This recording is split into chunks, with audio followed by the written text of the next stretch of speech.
In 2009, the Forza Motorsport series was becoming the best racing game franchise in the world, mainly because the Need for Speed series was on the decline as there were a few games that didn't do so well critically. There were a lack of racing games made by developers that mainly made other types of games, which the 6th generation had a lot of, and Polyphony Digital hadn't released a Gran Turismo game in the main series since GT4 in 2005, and they were still just over a year away from releasing Gran Turismo 5. So Turn 10 Studios were going from strength to strength, especially when Forza Motorsport 3 was announced at E3 2009, and it was released a few months later in October on the Xbox 360. The creative director of Turn 10 Studios, Dan Greenwalt, said that Forza Motorsport 3's physics engine would include tire deformation, the AI makes mistakes, the game runs at 60 FPS, the player has the ability to roll their car, and there was an interior view. The developers also said that the player was able to rewind a race, which was something that was just starting to being implemented into Codemasters games as well, such as Dirt 2 and Grid. The way that you start Forza Motorsport 3 is different to the previous two games. In Forza 1 and 2 you had to pick a region, buy a car from that region, and the order that you unlock cars depends on what region you chose. But in the third game, you just have a choice of a few cars that are in F class, which is the slowest and lowest class, and they don't affect the way that you unlock cars for the rest of the game. In fact, every car that is in the game is unlocked from the get-go, so if you can afford it, then you can buy it. I think this is a much better way of starting the game. The racing is also a lot better than it was in Forza Motorsport 2 as well. There are two ways of doing the races in the game. You can either do the seasonal play, or you can go straight to the event list. Seasonal play is full of season races with a championship at the end. You win a bit more money than if you were to do it through the event list, and there are also a few achievements that you get from doing seasonal play. But I found that playing the game this way was a bit boring, as the amount of events that you have a choice of at once are limited. And then you have the event list, which shows you every event that is in the game on one screen, and there are between 1 and 13 races in each event. If your current car is eligible for an event, then it will be green. If you have a car in your garage that is eligible for an event, then it will be blue. And if you don't have a car at all that is eligible for an event, then it will be grey. I like that the game shows you every event on one screen, as you don't need to navigate through different menus to find an event that your car is eligible for, but I don't like that you are unable to get 100% of the achievements if you don't want to do seasonal play. Most of the races are locked when you start the game, but as you go through the levels you unlock more events. It's so you can't start earning a lot of money straight away, and because of that, Forza Motorsport 3 has got a nice progression system. The game has 10 categories of races, starting with test and ending with championships, even though you can do most of the championships within the first 20% of the game. I don't like that the game only has a few locations for the test events. I do like the look and layout of the tracks, but it is a bit repetitive driving around the same location. You earn more money as you go through the different categories. Not only that, but the difficulty gets harder and you start going up the levels and winning better cars. The way that you win cars has changed as well. Instead of winning a car after an event, you now get a car when you level up, and so I think you win cars more frequently for the first few events. This also means that you always get a prize car that is better than the last. For some reason I decided to try and use only the cars that I won from leveling up, and I managed to get quite far, which is something that wasn't really possible in the previous games. You could use only the cars that you won in the previous games, but you would have had to upgrade them. I didn't spend any money on anything whatsoever for the first 10% or so of the career mode. The only reason why I stopped playing the game this way was because I was starting to get a bit bored of driving stock cars and cars that I don't particularly like. Because I didn't spend any money, I got up to 1 million credits within the first 10% of the game. but that took somewhat 11 hours, which says a lot about the game's economy as well, as it is a lot harder earning money in the older Forza games. Like, it would have only taken about an hour to get the same amount in Forza Horizon 4.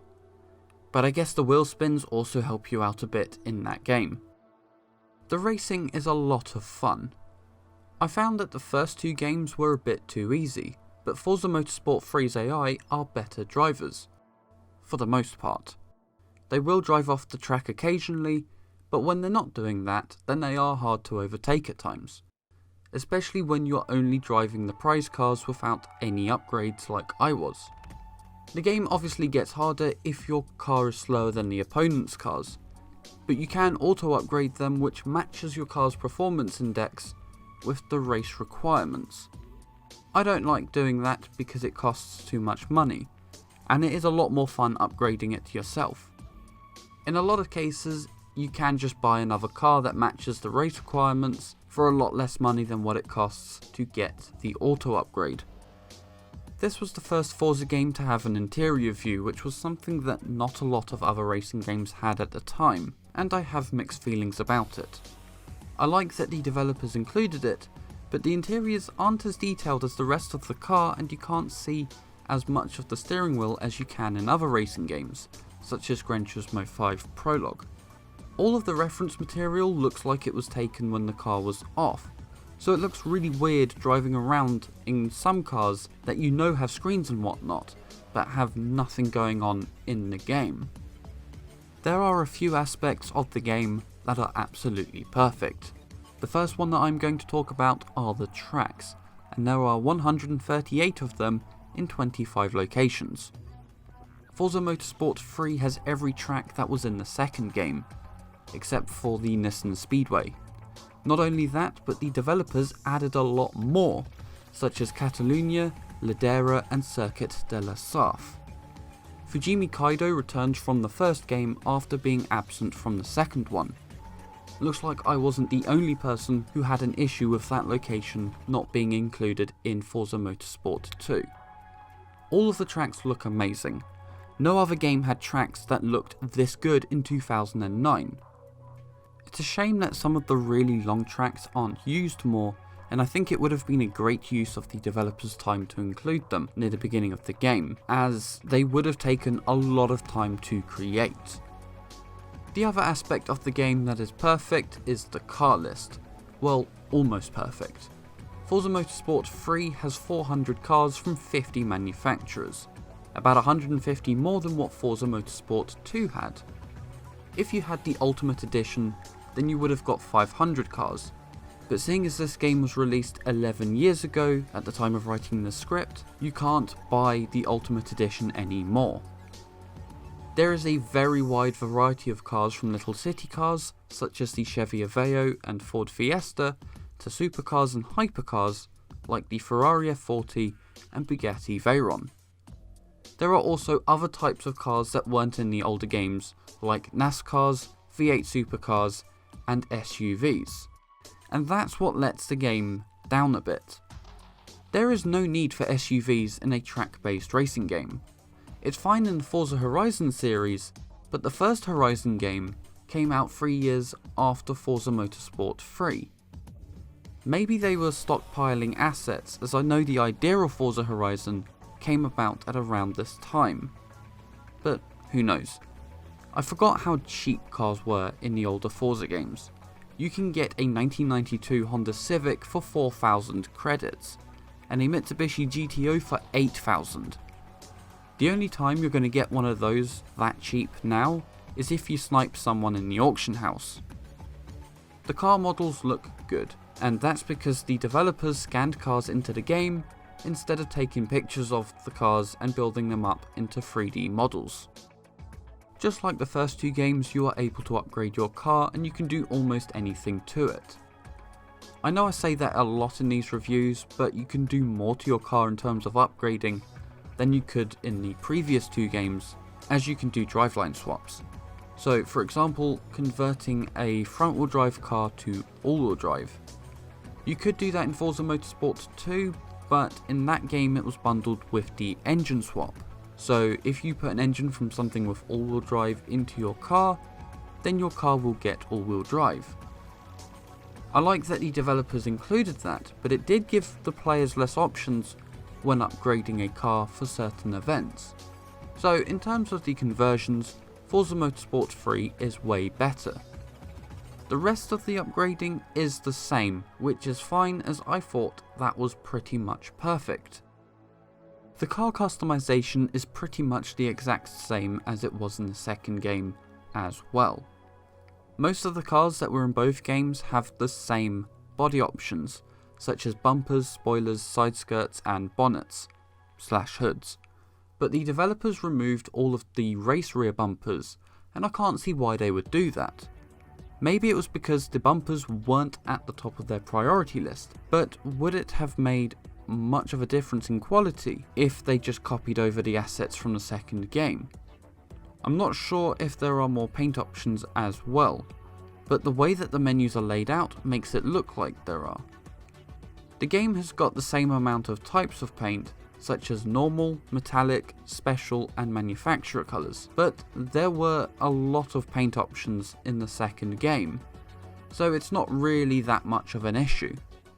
There are a few parts that you can paint on their own, like the bonnet / hood, mirrors and spoilers, which is a new option. But the developers removed the ability to paint your brake calipers. Painting your brake calipers is something that people do, but painting your spoiler a different colour isn't really that popular, unless you're going for that whole Volkswagen Harlequin look, which to be honest is a bit overdone. You can also put decals on your car as well, but I don't think it's as good as it was in the second game, as there are a lot less manufacturer decals. I counted about 67, which is somewhat 3 times less. You can make your own decals, but that takes a lot of time and I don't think it's worth it. I only did it for the review. Loads of people make recreations of old race cars. Well, here's something a bit different for you. I like the customization, but it is a bit annoying that the developers removed options. At least it's more usable as the UI is more user friendly. I think of this as the beginning of the modern Forza games. I know that a lot of people think of the 4th game as the beginning of the modern Forza games, as it has a lot of the features that are still in the 6th and 7th games. And other people think Forza Motorsport 5 is, just because it runs on the same hardware as the latest one at the time of writing this review. The reason why I think this game is the beginning of modern Forza games is because it's all about car collection and not just racing. Also, if you show someone who knows nothing about the Xbox 360 era Forza games some gameplay, then they will probably recognise it as a Forza game of some kind, whilst the previous game, not so much. Forza Motorsport 3 has a good car list, and the biggest car list of any game that was current at the time. The cars and tracks look brilliant and the physics feel amazing. Overall, Forza Motorsport 3 is a massive improvement, and I think this is what the second game should have been. Yeah, there are a few things that are missing, such as a few customization options, and there are a few things that shouldn't really be in the game, such as SUVs. But when you get into the game, you start to not care about those things because the rest of the game is so good.